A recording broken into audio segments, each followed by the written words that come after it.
I mean, we've been talking about this game for a while, so now that we both finished, and it's like borderline almost a month since it 20th of October, so it came out quite a while ago. A couple of weeks, yeah. So I will we're going to be talking about spoilers. Yeah, so if even the video footage I'm going to show is pretty far in the game, so if you want to go and clean, let's just close the video. The podcast is timestamped, the video is timestamped. You can skip. I mean, this is going to be the bulk of like game talk this week. Yeah. We're not going to spoil the exact ending because I will actually assault Matthew through the internet if he does that. Everyone does. I know. But like pretty much most of the story beats up until the very, very last one we'll be chatting about. So yeah, you have been warned. You have been warned. But so you finished it. I want to know now that you finished it, overall thoughts on Mary Jane is OP. No, I'm kidding. But Mary Jane is John Wick. She's actual John Wick. No, so I thoroughly enjoyed this game. I think that Insomniac took a lot of the criticism from the first two games and they addressed most of it. Like I will say, there's still a lot of side activities that feel like busy work. However, they did rein it in. Like if you think of the original Spider-Man game, to platinum that took like 50, 60 hours potentially. Yeah, there was a lot of busy work you had to do at the end. So much filler. Like, I mean, I've platinumed this now and it was 28 hours. And even that was, I spent some time in photo mode and I spent some time just swinging around. And I think in terms of pacing and bringing it, reining it in, they've ticked that box. So good for them. I really enjoyed that. But I will say, I think my biggest criticism and I think the biggest concern you and I both had was Spider-Man 1's Act 3 felt like absurd. Like actually absurd in that everything that City's trying to kill you and you can't go anywhere. It's when a Sable comes in and takes over the city and it's nonsense. It's like way too aggressive. And this Act 3, I won't get into details, has like the exact same problem where I wouldn't say to the same degree, not to the same degree, but the same thing. Yeah. It's this thing of like the city's like aggressively trying to kill you, like over the top. And I understand maybe there's a narrative thing in trying to one up what's happened before to up the stakes, but it just feels unnecessary. Like you don't need to do that to make the game feel like things are bad.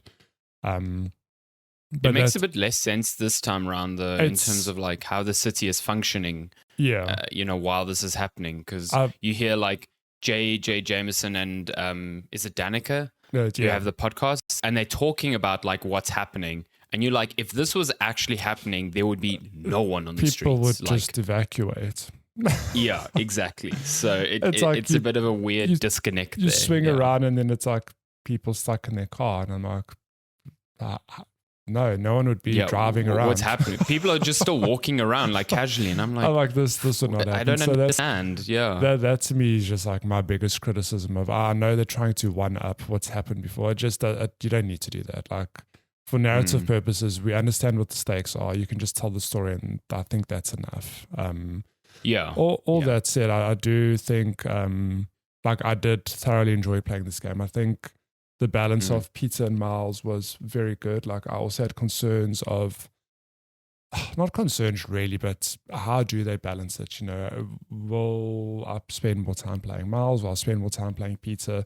And while I agree with you that Miles is probably the funner Spider-Man to play, I do think they gave Peter enough tools to keep him maybe not as interesting, but still very interesting to play as. They definitely improve him. From like if you go back and play Spider-Man Remastered now, which I did after playing Miles Morales, like when Remastered came out on PC, I wanted to try. Sorry, the video footage. Please watch this really bad Akira slide. It's terrible. Oh my goodness, it's great. It's terrible. Love to see it. I went back and played Spider-Man Remastered, and it was very evident that Miles was just a lot more fun to play. But I think now with Peter, they let him keep a lot of like end-game abilities from Remastered right at the beginning here, and then they like build on that. So like where Miles has this Venom and so Venom as in his electric powers, not symbiote. Very not sure confusing. why they both named that. And now he's got these blue electric powers. I'm not entirely sure what they're called. But anyway, don't know if they have a name. So yeah, venom Blue powers venom. and nondescript blue venom powers. But Peter has like more tech to go along. So he's got those like little spider arms that come out of him. Yeah. And those like replace the venom powers, you know, I still think the venom powers are a lot cooler. Yeah.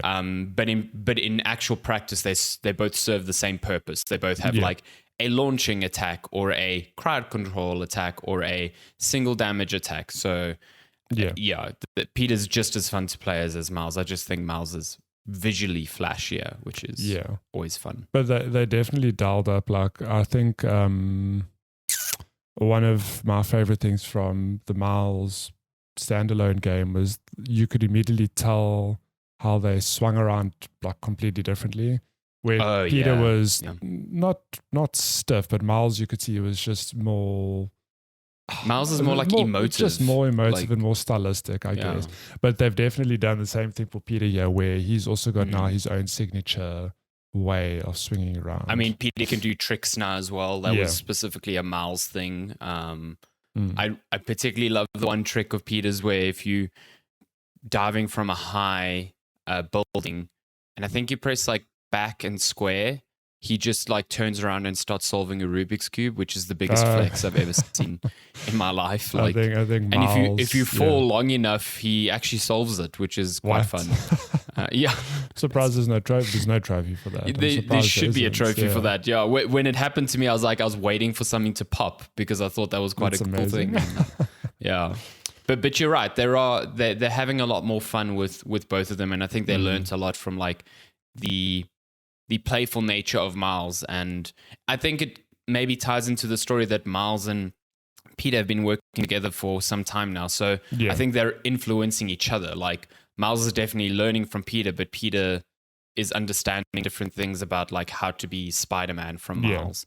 And that's actually quite a core theme in this game is like Miles is so concerned about being a better Spider-Man. Like he's still carrying the weight of losing his father and kind of like reconciling the line between revenge and facing his trauma, which is, I think, conveyed really, really well throughout the game.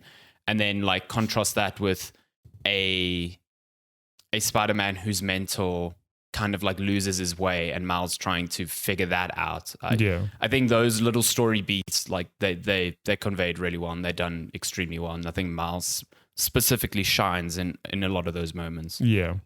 I think I like one of my favorite parts of all of these games has been the stories that they tell. Like, don't get me wrong, I love swinging around. I love, the act of being Spider-Man, but the actual stories from the original to Miles's own, smaller standalone tale to now this big forces combined thing. Like that, I've always just enjoyed the things they tell. I mean, I think the first time we spoke about this game when we first played it, I love that it touches the more human side of superheroes. Where I've said before, Iron Man's the billionaire, Thor's like an actual god. Like there's obviously depth to them, but it feels like they just set up. They're just doing their thing, Whereas these two are just normal people. Like Peter's trying they to are balance neighborhood superheroes. Peter's they're more people. Yeah, Peter's trying to manage, paying bills and getting a job. And Miles is like, oh God, I've got to write my letter to get into college, which is such an absurd thing. You think like, but you're Spider-Man. And they balance these two things very well. Like the story, one of the story's themes is about like balancing and like when to be Spider-Man and when to be Peter or Miles. And I think the payoffs on both fronts are very strong. Like there are a lot of very heartfelt moments in this game, which I didn't expect. But it does that without being awkward because I always found like, especially in the Spider-Man films, it was very like overall with like, oh God, this balance of being a superhero and a normal person. And it's always like Peter's about to hand in something for a deadline and oh no, now he has to leave because someone... It's like not that like overtly, it's like very complex situations where they have to make difficult decisions about choosing the life that they're in, and it culminates in a really interesting fight that I wasn't expecting. Okay, this is like proper spoilers now. If you were still like concerned about that, the mission I played last night, which is, you say, quite close to the end now.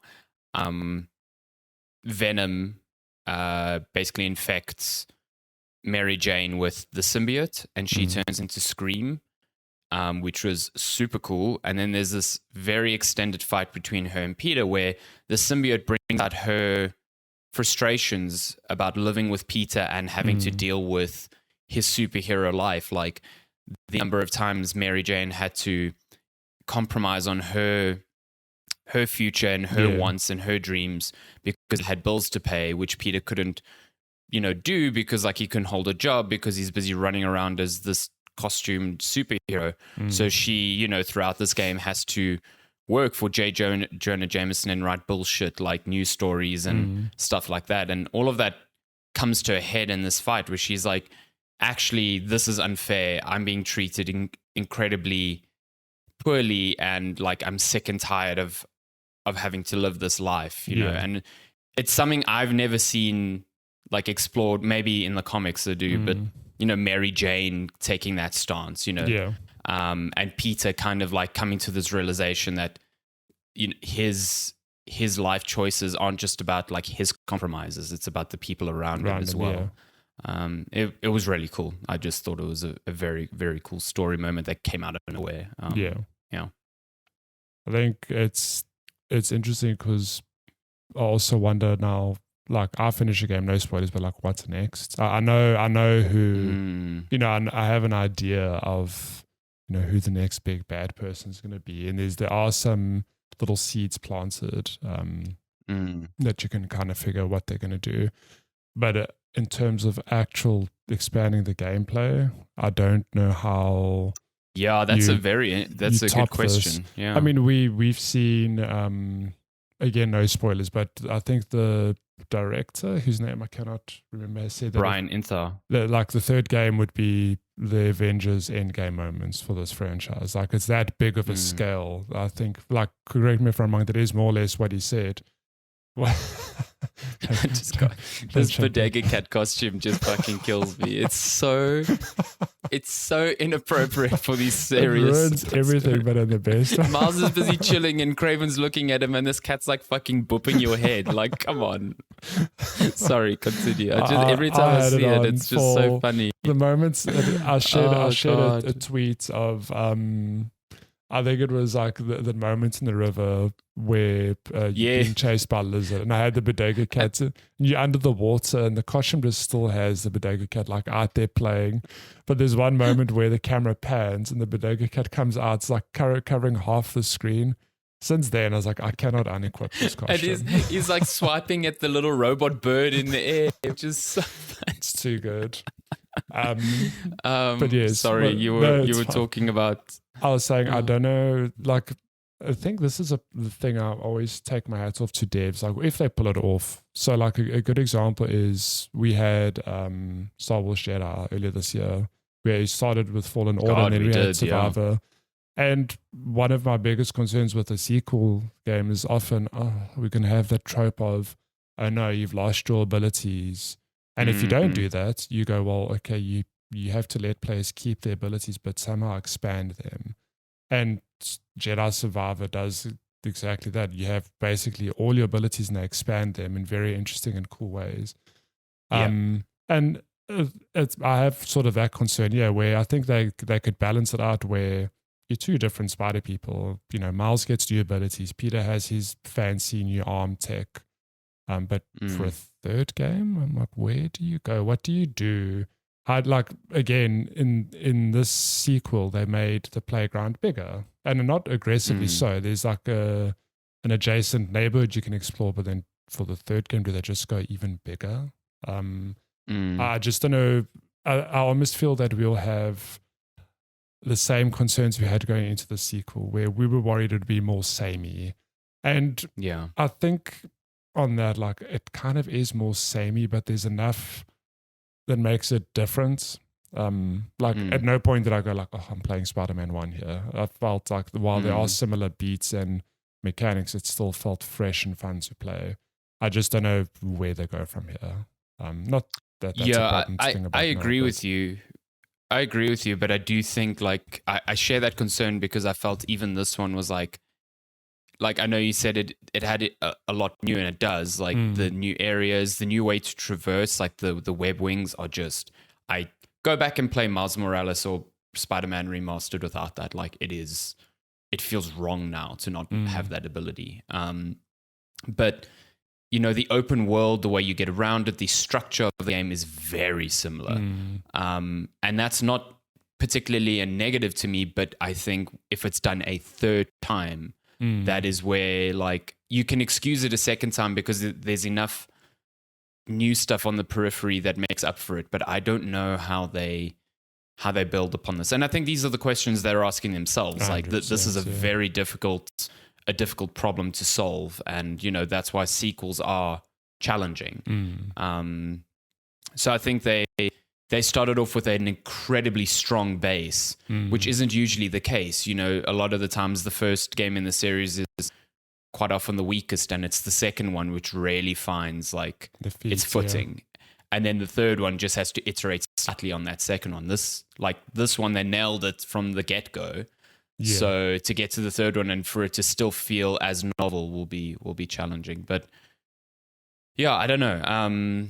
From a gameplay perspective, I think I really don't know what they can do, because I think they pushed everything they could here. Like the abilities are really cool. The new stuff is really cool. The moveset you have by the end is extremely expansive. So like to start you off at that and then build upon that again just seems like too much. Yeah. But yeah, I don't know. I have issues with this game. Like I don't think it's perfect. No. I think just like the first one, I really, really enjoyed, but I think there's ways they can improve. I think the open world, again, a lot of the side activities feel very open world and boring and cookie cutter stuff. Like I think we spoke last week about the Mysterio little side quests. I really didn't like those. I didn't like the ones where you're chasing the robot bird. I didn't like the ones where you're doing the small experiments for like Harry and Peter's company. Like those ones where you're controlling a drone bee and shooting stuff. I'm like, what is this? Like, come on. I love quotes, don't love how overacted it is. Like no one says those things when they're playing a game. Like, yeah, an AR game where you're shooting bees. Yeah, Peter's like really into this thing. Like he's never played a video game in his fucking life. Yeah. So yeah, like stuff like that. Like that was stuff from the first game that I thought was kind of poor, and stuff that I think Miles Morales like fixed because it didn't have as much of it. Yeah. But at the same time, it wasn't like overly offensive. I've not fast traveled once in this game across 20 hours because I think getting around the world is still one of the best feeling mechanics in video games, like period. It just feels so good. It's so quick as well. It's like, especially with these little like wind currents for your web wings, you can blaze from one end to the other on the map. Any other open world game, you best believe if I can fast travel there, I'm fast traveling there. Oh yeah. Whereas this is a matter of it's the other side of the map, but I can swing there in the minute. Exactly. When that icon comes up and it's like 3,000 meters, I'm like sick. Yeah, I get to do like little side missions on the way. I remember even in the first Spider-Man, the only time I started fast traveling was at the end when I was chasing the platinum, and I was like, okay, I just want to like pop these things off, like. But like now you swing around, and the stuff that does work in the open world really shines, like the little collectible robot spiders, which don't appear on your map. You have to see them by traveling around. Yeah. Like those are cool because you literally swing by them, press triangle, grab it. You've got a collectible. You can like continue your momentum. I also think the dynamic crimes are a lot shorter in nature, which makes them feel way better. Yeah, which is cool. It's like you drop in, you beat up 5 guys, crime solved, carry on. It's not like a 5-minute detour that you have to now like think about, you know. Yeah. So I think they improved on that element a lot. So there's changes they've made. I just think like it's the side missions that really bug me. The story side missions are very good. I think those are really fun, and there's some cool character moments. I mean, there's definitely setup for potentially DLC in one of them. Oh, plenty. Yeah, so much. Yeah, setup. like I thought it was going to be resolved in this game, and you told me that it's like, nope, they just kind of leave it there. So that's screaming 100%, DLC to me. Yeah. But yeah, I don't know where they go from here. Do you think we get another Spider-Man on the PS5? As in like a sequel. Actually, maybe not, because now they're going to work on Wolverine, right? Yeah, And that's exactly why I don't think I we have get to one. believe that Yeah. there will be a Ratchet and Clank as well. Like, I don't know. I don't think it's the Maybe. same team necessarily, but I do think it's Insomniac. They're juggling a few projects at a time. Sure. That would mean like, so their first game on PS5 was Miles Morales. Then it was Ratchet and Clank. Then Spider-Man 2. Then Wolverine. That's 4 games on one console whose lifespan is maybe going to be 7 or 8 years. That's already more than most devs. Yeah. Like, I don't know. Plug in a 5th, I don't. Look, it's one of those things of like, I don't know how Insomniac works. I don't know. I don't think they have. It's also true. Yeah. I don't think they have. I don't think it's just one team. No, Yeah. I don't envision they've got like, we've done this game, time to make the second Ratchet and Clank. I think it is, no, this is a Spider-Man team, and they obviously pull resources on and off as needed. But I mean, the fact that they are putting out games at such a cadence tells me that it's nuts. Yeah. Like the fact that there was just a casual Ratchet and Clank, which is not even remotely similar to Spider-Man in any way. And also still one of the best PS5 games. One of the out best there. PS5 games. I honestly think that they must be working on a sequel somewhere. And we know they're working on Wolverine. So maybe right, Spider-Man 3 comes out on the PS6. Or they do... Or it's a cross-gen thing. Or what they did with Miles Morales, and there's a standalone something. What? See, I think that's more likely like a... what's the term I hear people using? Expandalone.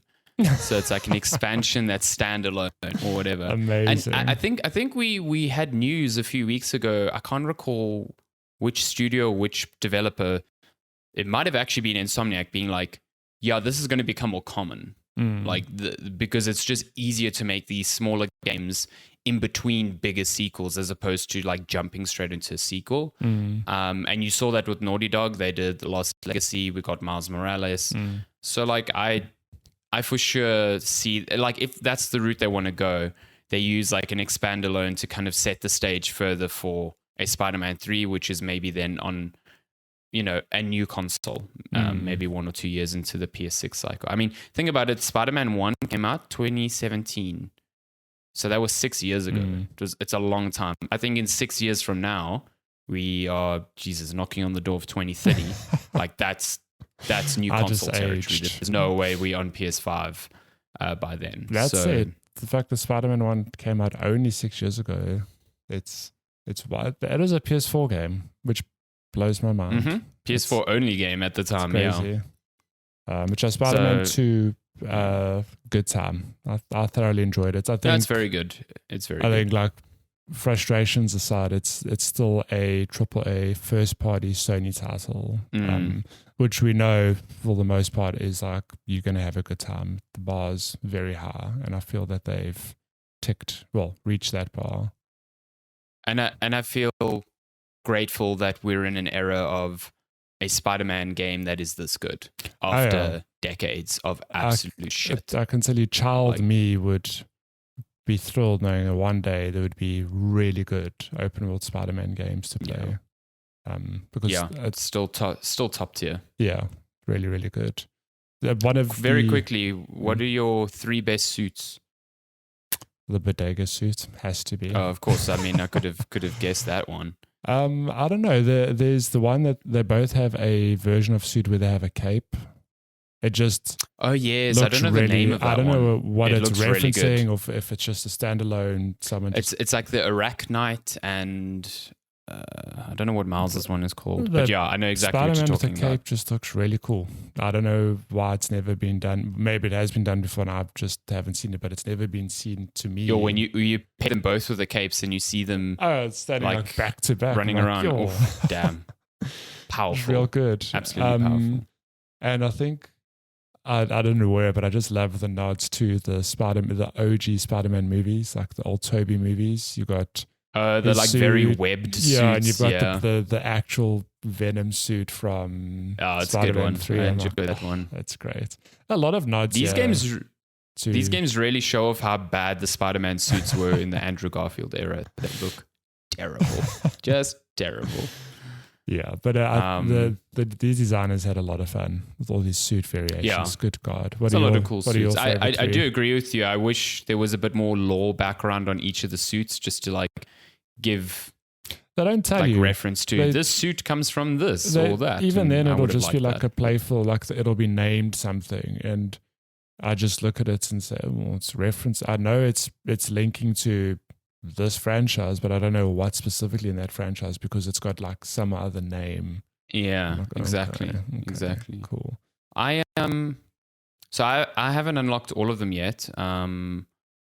But I'm hoping that there is a armored spider suit like the OG classic one, which is the silver like plates and black spandex. I fucking love that suit for no reason. I just think it's sick.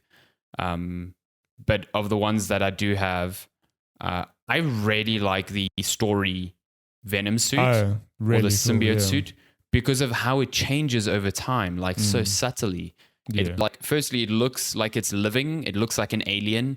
So it's constantly like coursing and moving. But then as Peter starts getting more and more attached to this thing, you can see it like it's changing. Like he becomes more like, I don't know, there's like almost like symbiote veins on the back of his head that become more pronounced, and the spider on his chest becomes more stretched, and it's very cool. I think it's awesome. Very sad that I cannot wear it during the story currently. So,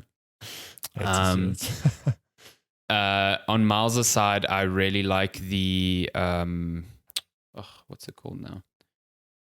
Oh, the Across the Spider-Verse one. I love those suits. So you get the Into the Spider-Verse, and I like the one in Across the Spider-Verse a lot better. I do turn off the low frame rate stuff because it makes me ill.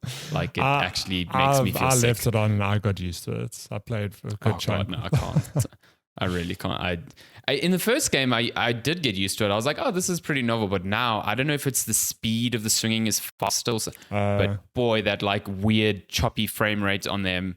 I think it's a cool idea. I get well, at least they give you the option to put it off.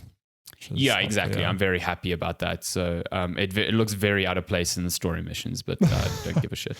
And then the last one... yeah, I actually don't know. There's so many good ones for Peter as well. I think this game, an aggressive number of suits. You're unlocking them every 3 minutes.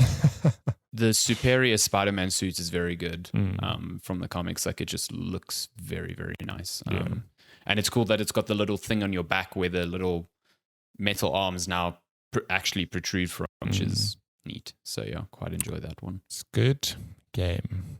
Spider-Man 2. If you got a PlayStation 5, you should probably play this game. Grab it. Absolutely grab it. Yeah.